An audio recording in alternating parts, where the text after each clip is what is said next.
My name is Alexander Mannweiler. I'm working for the CSCP, which is the Collaborating Center on Sustainable Consumption and Production. We are a German-based think and do tank working in the field of sustainability. What is your role in the BioCapital project? In the BioCapital project, our role is to take care about the stakeholder engagement. So to bring all the different internal and external stakeholder groups together in order to support the overall mission. Who are the stakeholders of BioCapital and what role do they play?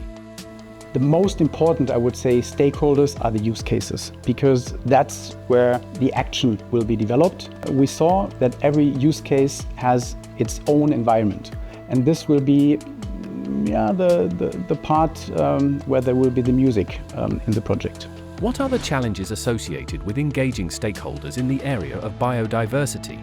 The challenge is that the use cases are quite different, and again, with each and every stakeholder has different external stakeholders, and to find then a common ground will be probably a challenge, but also be a ground for many different solutions, because I think on biodiversity especially, local solutions are probably more easier to develop.